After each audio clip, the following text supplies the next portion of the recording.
All right, guys, it's time for us to turn our attention to some other layers. We've addressed layer 2 and layer 3. What I want to do right now is I want to start exploring the concepts behind the operation and function of the TCP IP transport layer.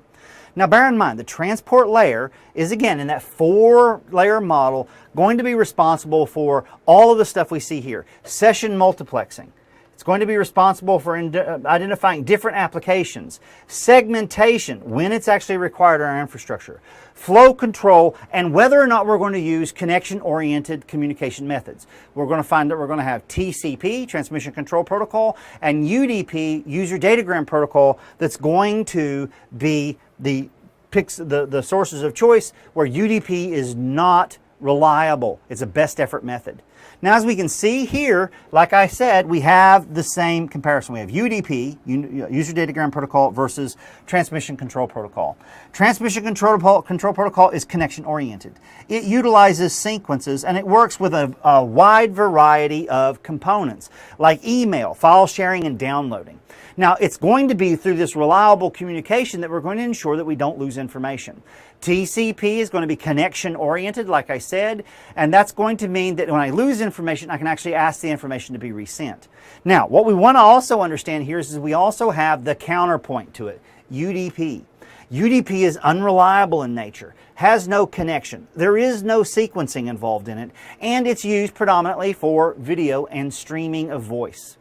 Now, at first blush, you would think that's kind of silly, right? Wouldn't you think that something like voice or even video would be sent using TCP so that we can use those sequence numbers and we can ask the system to send us lost packet? Because obviously voice traffic is very, very important inside of our infrastructure. And the answer to that question is yes. At first blush, it would seem strange that that's the way we're doing it. But if we step back and we take a look at it, what we're going to realize is TCP, by virtue of the fact that it is connection-oriented and it does use acknowledgement and it is reliable, it is also very, very slow. And the last thing that we want to do in our topologies is induce issues that are going to add to our latency or our variance in latency, which is referred to as jitter more often than not.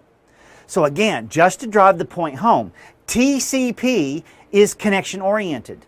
Think of it almost like sending a certified letter. I send you a certified letter. You have to sign for the letter. The little strip of paper that you sign gets sent back to me in the form of an acknowledgement. I now know that you received the information.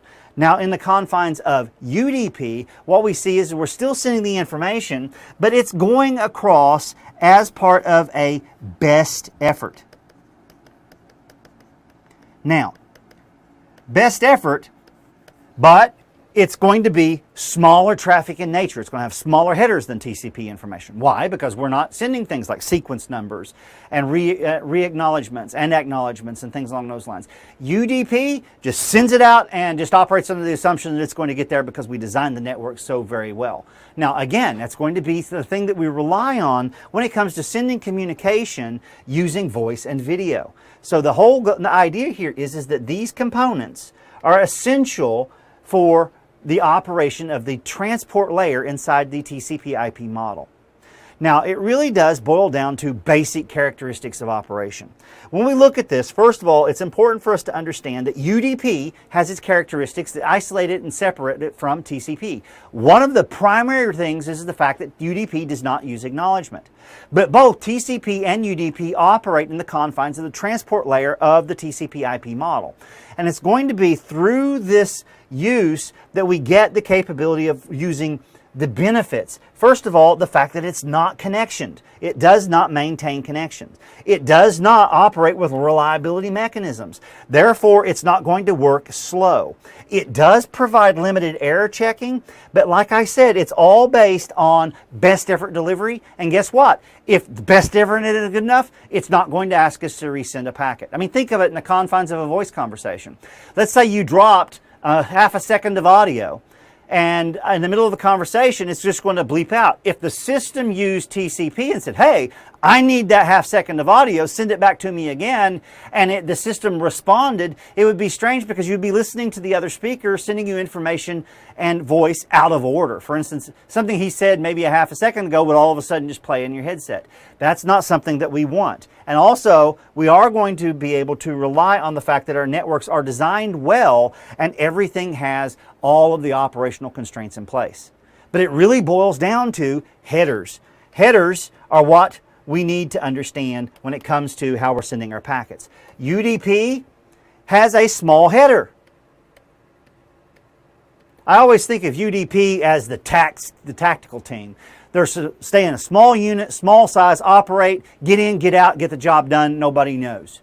There's no acknowledgement, so you don't know what actually happened. The only two independent components that are operational or aware of this entire process are the two devices on the network that are going to be talking to each other using this peer-to-peer communication model from transport layer to transport layer.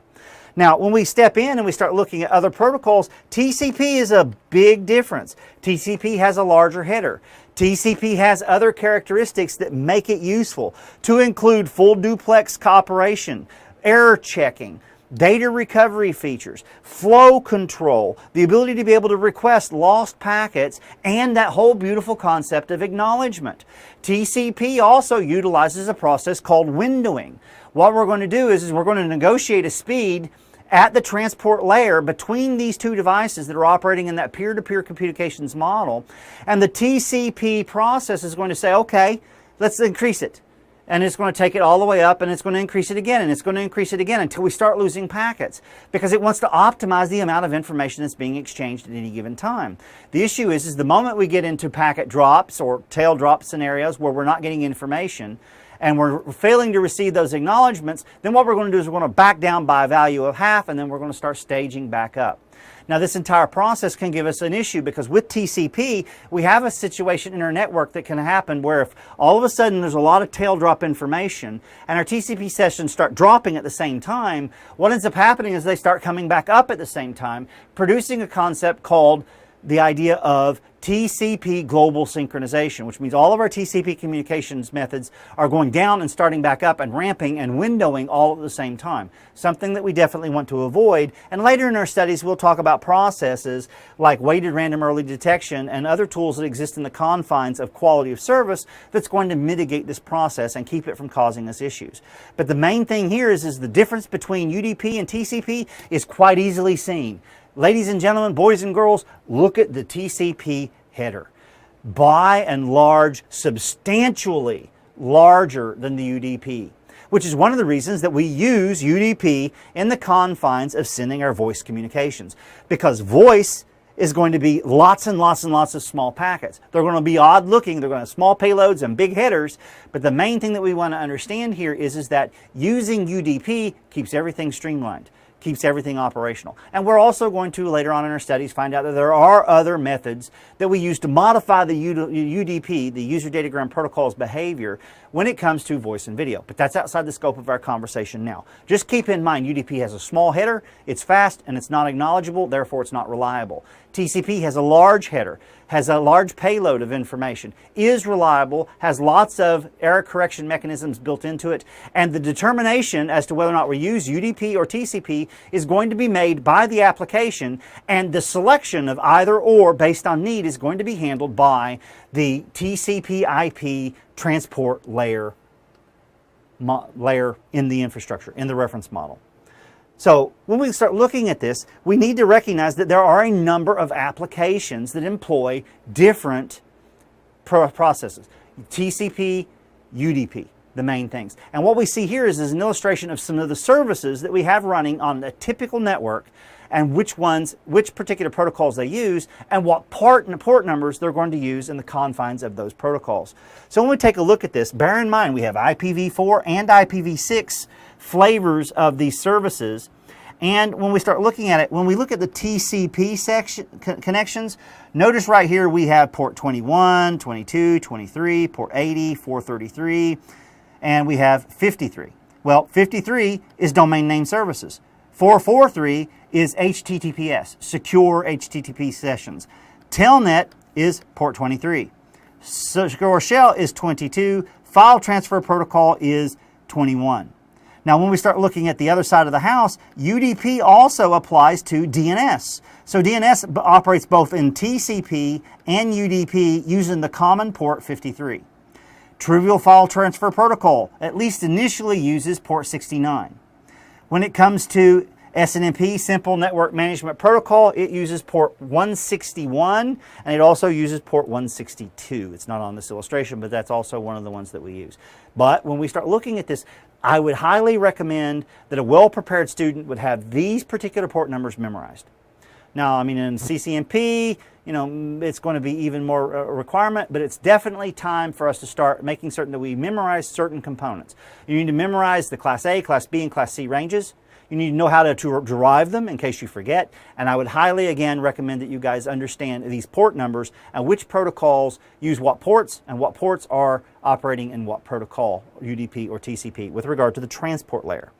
Now, keeping all of that in mind, we just keep driving through these particular concepts. And what we're going to do is we're going to find ourselves understanding exactly what's happening inside the confines of the transport layer. I mean, we've covered layer 2, the data link or the link layer or the media access layer, whatever term you want to look at it, whether you're using the OSI, the DoD, or this TCP IP model, which is actually an amalgam of DoD.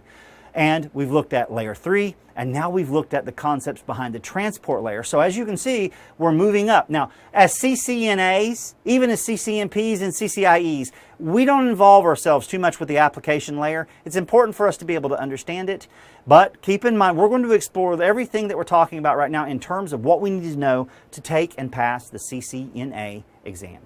So with that being said, that's going to bring this particular lesson to a close. I'll see you guys in the next video. All right, bye-bye.